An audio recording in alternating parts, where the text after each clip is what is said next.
Hi, everyone. Judge Andrew Napolitano here for Judging Freedom. Today is Tuesday, November 14th, 2023. Scott Ritter joins us for his weekly time on the show. Scott, always a pleasure, my dear friend. Thank you for joining us. Thanks for having me. Of course, you have a very interesting piece out about the Israeli government and nuclear weapons. But before we get to it, just a couple of other questions. Over the weekend, the Washington Post, the mouthpiece for the CIA, released a crazy story that a Ukrainian colonel now in jail in Kyiv because of somebody dying in a botched effort to get a Russian pilot to defect, the facts in which with which I'm unfamiliar. There he is in the holding cell in a Kyiv courtroom, claims that he was the orchestrator of the demolition of the Nord Stream pipeline. This, of course, is absurd. Cy Hirsch doesn't give it any credibility at all, nor does anybody except those who slavishly follow the CIA. But why would the CIA release this now? Well, again, I think there's a lot of politics being attached to the Nord Stream pipeline destruction because winter is coming. And nations are once again called upon to reflect that they have insufficient gas supplies, that if there is a cold winter, they're in deep trouble. They're in deep trouble nonetheless because businesses are closing. Germany has another major car parts manufacturer laying off people right now, and holiday season, just like everything else, bad time, because they can't afford to stay in business because the energy costs have become prohibitive. Jobs are fleeing Germany, businesses are fleeing Germany, and there is a political problem. And if you're the German government, people are starting to ask the question, why did you let Joe Biden blow it up? Because remember, people have to keep this in mind. Joe Biden stood in the White House back in February of 2022 and told the assembled press right in front of Olaf Scholz that if Russia moves into Ukraine, the Nord Stream pipeline is going to be taken down. That was the President of the United States saying that. Here it is. If Russia invades, that means tanks or troops crossing the border of Ukraine again. Then there will be no longer a Nord Stream 2. We will bring an end to it. How will you do that exactly, since the project and control of the project is within Germany's control? We will, I promise you, we'll be able to do it.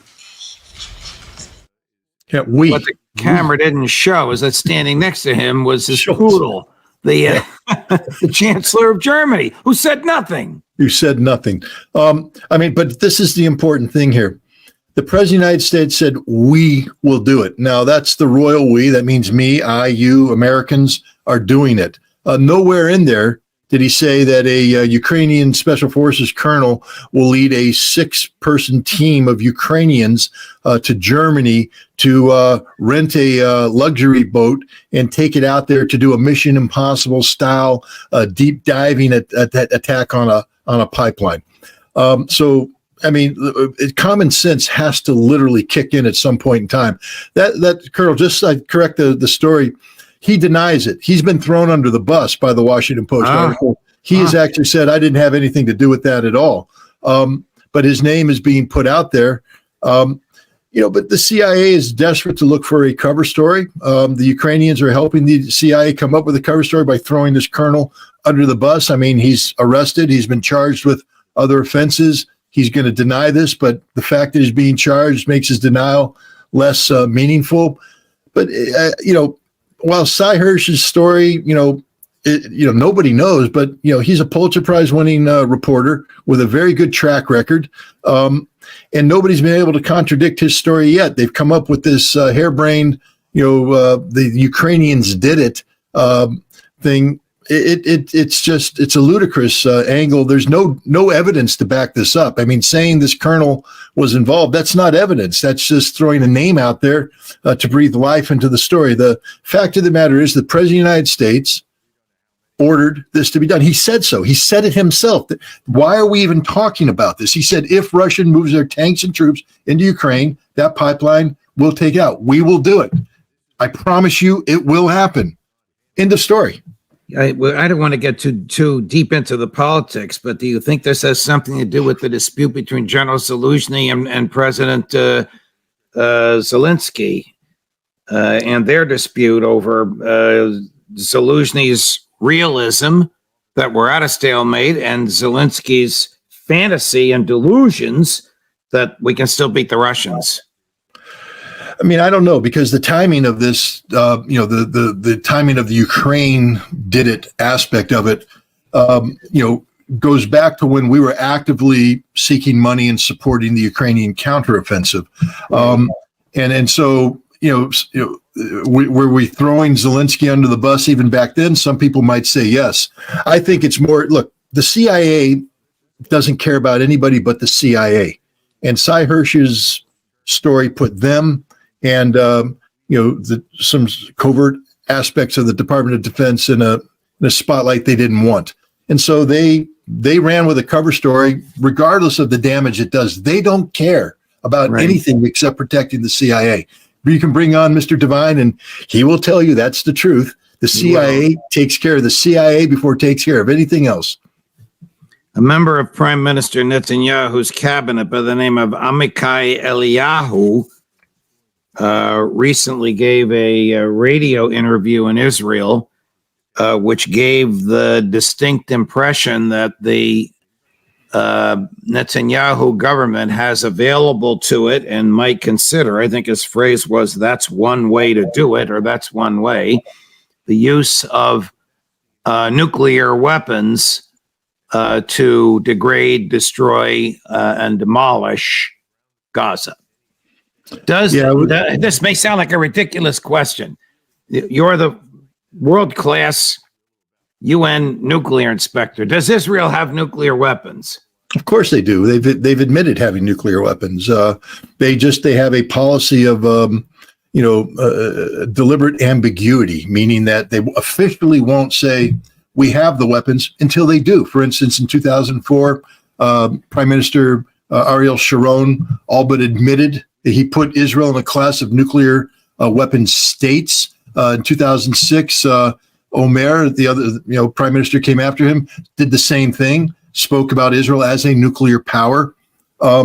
Israel has on occasions brought out their, in the Gulf War, 1991, Israel trotted out the Jericho missile and fired it, a test fire from their launch site into the Mediterranean, the exact range between Israel and Baghdad, letting the Iraqis know that if they fire chemical warheads or biological warheads into Israel, Israel will respond with a nuclear weapon. So Israel has alluded to this, but the whole purpose of deliberate ambiguity is to create unknown, because it's political. In fact, we knew Israel was developing a nuclear weapon. We knew from the very beginning. JFK knew, Lyndon Johnson knew, Richard Nixon knew. Ben-Gurion lied to JFK. I mean, that's a historical fact. Well, he lied, but then he came and told the truth. He said what he said is, we won't, and then Golda Meir did the same thing. They said, we won't be the first to introduce nuclear weapons into the Middle East. Now, some people would say, well, that means they're not going to build them. But when pressed, Golda Meir's people said, no, possession doesn't mean introduce. So they're very clear about that.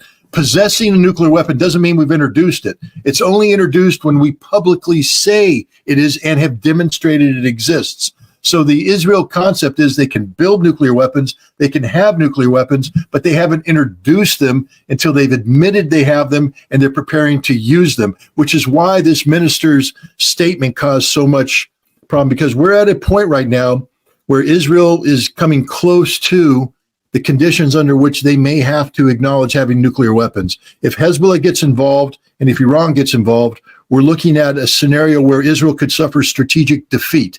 And the Samson option, which is, of course, the deterrence model under which the Israeli nuclear weapon exists, it doesn't exist as a battlefield support weapon or things like that. It exists if Israel is about to go down, they will take everybody out.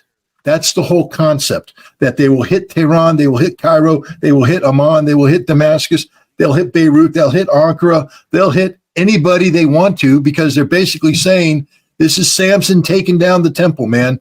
We're not going to go down alone. If we go down, you all go down. Therefore, we don't go down.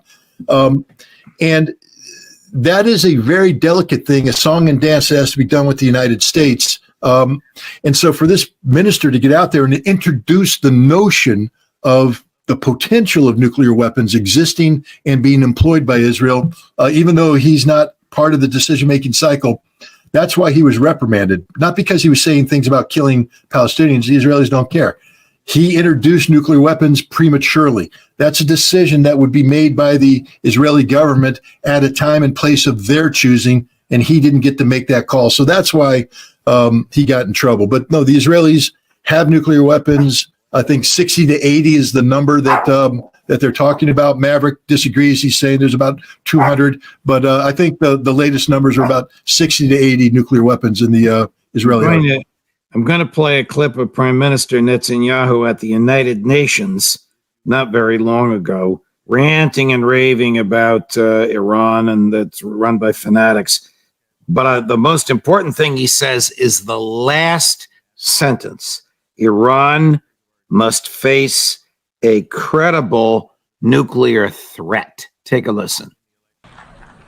Now, you know, ladies and gentlemen, you know there's a fly in this ointment, because rest assured, the fanatics ruling Iran will do everything they can to thwart this historic peace.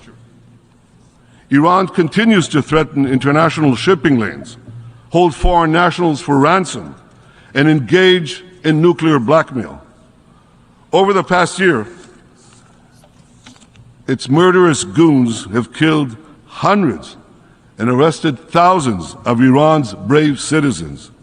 Iran's drones and missile program threaten Israel and our Arab neighbors, and Iran's drones have brought and bring death and destruction to innocent people in the Ukraine. Yet the regime's aggression is largely met by indifference in the international community. 8 years ago, the Western powers promised that if Iran violated the nuclear deal, the sanctions would be snapped back. Well, Iran is violating the deal, but the sanctions have not been snapped back. To stop Iran's nuclear ambitions, this policy must change. Sanctions must be snapped back. And above all, Iran must face a credible nuclear threat. From him. Yep, that's again, when you take a look at the Israeli, they have a three-phased approach to their nuclear deterrence. The phase one is deliberate ambiguity. Yeah, we got them, but we ain't talking about them. And that just leaves everybody guessing. And it also makes it so that the United States doesn't have to hold Israel accountable for violating American nuclear nonproliferation policy, because if Israel ever said we are a declared nuclear state, the Nuclear Nonproliferation Treaty doesn't recognize them as such. Therefore, they'd be susceptible to mandatory sanctions from the United States. So we're playing a game. Nixon started it where, see no here we speak. We just won't talk about it. But now the Israelis faced, so he can't be speaking on behalf of us or anybody else. He can only be speaking on behalf of Israel. So Israel's moves into phase two of their deterrence, which is why the conditions we face today are very dangerous, because once you allude to it, the next step might be you're getting into demonstration. So the missiles may come out again and be test fired again. And then there might be an underground nuclear test to say, we ain't joking, we got it. And then if Iran continues to do this, the next step is fire the missiles, take out Tehran. How absurd to hear him call the leadership of Iran fanatics when, of course, he is a fanatic. How ridiculous it is for him to complain that Iran is violating sanctions, or the sanctions haven't been imposed. He's violating, the Congress is violating American federal law by giving any financial and military assistance to a country that fails to comply with the UN protocols, which you know better than anybody on the planet, for nuclear weapons. But before you reply, Scott, here is my friend and former colleague Chris Cuomo trying to get a yes or no out of Prime Minister Netanyahu on whether Israel has a nuclear capability. Does Israel have nuclear capabilities and nuclear weapons? Yes or no? We've always said that we won't be the first to introduce it, so we haven't introduced it. But that's And I'll not tell an you answer one to the thing, we question. never Do you call for have the them or do you annihilation not? of any country. It's as good an answer as you're going to get. Same as Ben Gurion, we won't be the first to introduce them into the region. Yeah, that's And their it's as standard good an call. answer as you're going to get. I can't imagine the Congress obeying federal law, which prohibits it from giving funds to countries that fail to comply with UN protocols on nuclear weapons if that country is Israel. Can you? Well, I can imagine it because Congress, I mean, let's just be frank here, Judge, they're bought out by the Israeli lobby. I mean, AIPAC I meant that I can't imagine Congress not giving the money because of this. Congress no. Congress is controlled by Bibi Netanyahu when it comes to aid to Israel. Yeah. How many times have you heard a congressman or senator ask a member of the U.S. intelligence community, does Iran have a nuclear weapons threat? Do we have to worry about Iran's nuclear? And they get an answer. How many times has a senator turned to those same intelligence people and says, does Israel have a nuclear weapon? They've never asked the question. They've never asked the question. And they won't ever ask the question because to answer it, we'd open up that whole Pandora's box of if Israel has a nuclear weapons, and we know they do, I can guarantee you we know. I mean, that's about all I could say on that, except we know there's no ifs, ands, or buts. We know they have that.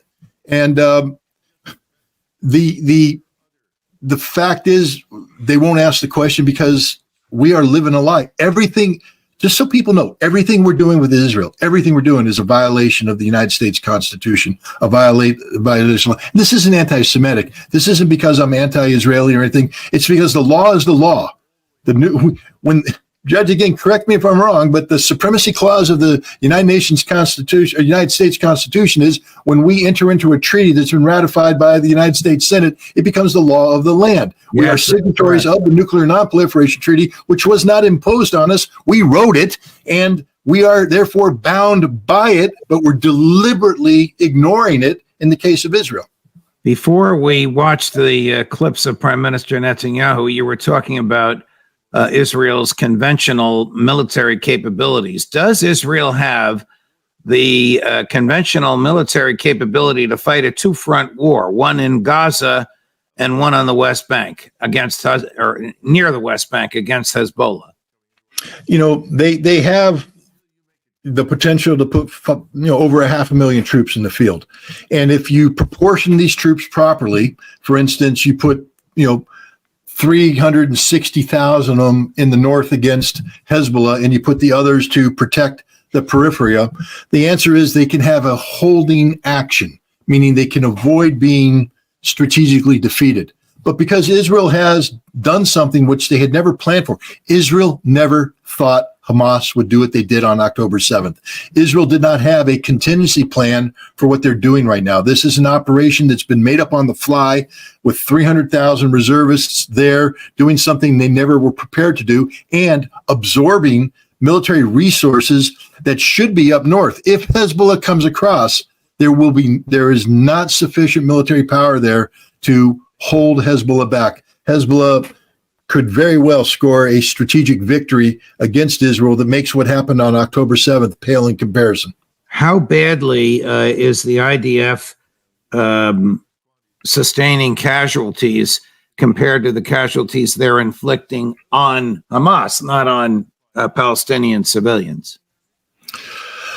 No, I mean, Israel is not suffering catastrophic losses of personnel, at least that they've admitted. They're up to 46 dead. That's a lot. I agree. Everybody should grieve for families who lost loved ones, even if you don't agree with the cause. Nobody wants people to die. But these aren't catastrophic losses. They're considerable. They're heavy, but they're not catastrophic. But the fighting has just begun.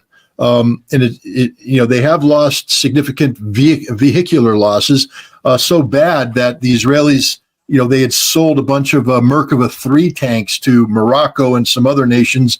They've had to cancel those sales and reconfigure these Merkava battalions into emergency reserve battalions to replace the losses they've suffered both in Gaza and also against Hezbollah, who's destroyed a significant number of Merkava tanks over the course of the last several weeks. So, they haven't suffered the kind of losses that they took in Yom Kippur, but this war has literally just begun. And, we'll see. Nobody wants people to die, but let's just keep in mind that the Israelis have slaughtered over 12,000 civilians in Gaza. They've killed, anywhere from several hundred to 1,000 Hamas fighters. But Hamas still has tens of thousands of fighters left who are operating from tunnels, and it's going to be a very difficult fight for the Israelis. What is Prime Minister Netanyahu's goal in Gaza? I mean, it's not a just peace. It's an obliteration, is it not? It's not even the rescue of the hostages, is it? Let's be very honest about this. What is Benjamin Netanyahu's goal in Gaza? His political survival. This is a man who was already walking on thin ice before October 7th by rewriting Israeli basic law to take control of the judiciary to prevent him from going to jail on charges of corruption. Hundreds of thousands of Israelis were in the street protesting against that. Now he's the commander. Mr. Security, by the way, he's the guy who said, I'm the guy that Israel turns to be secure. He failed on October 7th, an egregious failure, the worst security failure in the history of Israel under his watch. Under any normal conditions, he'd be out on the street, and so would his cabinet, so would his government. But because they've declared war, they're using the Gaza conflict as a vehicle to keep themselves in power. And he's saying outrageous things like, we will defeat Hamas, we will occupy Gaza, well, we won't occupy Gaza, but we're going to take all of Gaza, things of this nature.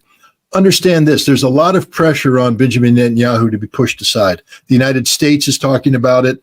The Israeli cabinet's talking about it. So we have to take his words with a grain of salt. He may not be around much longer because he is literally living through the last moments of a failed prime ministership. And when Israel feels comfortable that they can find someone to replace him that won't weaken Israel to the point that they'll lose. I mean, right now, Israel's not going to replace Netanyahu if Hezbollah is threatening to come over the wire. But, if things calm down, stabilize, I can guarantee you that he's out. So everything he says is irrelevant because this war was started with Netanyahu in the driver's seat. It won't end with Netanyahu in the driver's seat. Here he is refusing to answer the question about why he won't take responsibility for October 7th. Number 6, Chris. The one thing they want to hear from you is that you take personal responsibility for failing to prevent the October 7th attacks and protecting your people. I know you say the time for that will come after the war. Why won't you take responsibility now?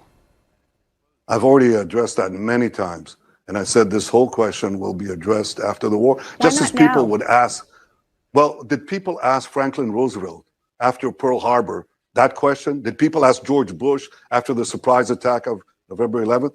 Look, it's a question that needs to be asked. I think and those these questions will were be asked. And I've said that one thing that is important is, and I've said we're going to answer all these questions, including me. I'm going to be asked tough questions. Right now, I think what we have to do is unite the country for one purpose alone, and that is to achieve victory. That's what I did. We formed a unity government where the country is united as never before, and I think that's what we have to pursue. And what the people expect me to do right now is two things. One, achieve this victory and bring the hostages back, and second, assure that Gaza never becomes And a to threat to Israelis Israel who are again. disappointed that you still won't take responsibility, you say? Well, I said that I'm going to answer all the questions that are required, including the questions of responsibility. There'll be enough time for that after the war. Let's focus on victory. That's my responsibility now. You think he's thinking, Scott? Remember, he's facing extraordinarily serious corruption charges. the kind of corruption charges, which if he's found guilty, and many people believe he is, although innocent until proven guilty, could put him in jail for the rest of his life, because he's getting up there in years, and he's had, if you take a look at his face, you see he's coming off of heart procedures. He's not a healthy man. He's scared to death, and it's not just about him. His wife is also charged with similar corruption charges. So what is he thinking? How do I prevent myself from going to jail forever? That's all he cares about. He doesn't care about Israel. How could he? He's the guy who rewrote basic law that got rid of an independent judiciary that put hundreds of thousands of people in the streets. He only cares about Benjamin Netanyahu, and that proves it. A real leader would say, I am responsible. The buck stops here. I'm the guy that's held responsible, and at the appropriate time, you all can take my head off. But until that happens, I have a job to do, and that's to lead our country down the path towards victory. But, that's what he's doing. But you notice he won't even talk about it because he is afraid of what the results would be. The people will recognize him for being the most incompetent prime minister in the history of Israel, and that Israel's national security is threatened every day he stays in power. Benjamin Netanyahu has to go. And it's not just me saying that. The White House is starting to say that. The State Department is starting to say that. The international community. Do you know that Turkey has filed paperwork in the International Criminal Court calling Benjamin Netanyahu to hold him account for his war crimes? Other nations have done so as well. And the International Criminal Court can't ignore this. He is going to be an indicted war criminal very soon. Well, that would prevent him from traveling to certain countries. Most countries, actually. The International Criminal Court was adopted by all but I think 5 countries, 3 of which are Russia, China, and the U.S. Yeah, the only country you could travel to is the United States. We're not a signatory to the International Criminal Court, so we're not held to its jurisdiction, and we would let him travel. But if he traveled to places in Europe, he would be arrested. But this is how the man should be known in history, not only as an indicted war criminal, but as a charged, tried, and convicted war criminal. And that's what he's concerned about. So this is why right now he has relevance. Right now he can pick up the phone and call Biden. Right now he can leverage his continued status as prime minister into things that give him credibility and viability. But the moment he says, I am responsible, people are going to say, then get out. Because there's thousands of people demonstrating every night outside of his residence, demanding his resignation. And the majority of the people that are doing that are the families of the hostages and the families of people who lost relatives on October 7th, because they know who's responsible. And it's the man residing there, the man we've been talking about, Benjamin Netanyahu. Here's what he said, cut 1, Chris, when he was asked to respond to the accusations of war crimes. The UN High Commissioner for Human Rights said just this morning that while Hamas has committed war crimes, the collective punishment by Israel of Palestinian civilians amounts also to a war crime. Can you definitively say right now that Israel is not breaking international law? Yes, I can say that what the commissioner said is hogwash. Not a very compelling answer, Scott. Well, it doesn't address the issue. Benjamin Netanyahu is a man who claims to be familiar with international law. He likes to cite it often, especially when holding Iran to account.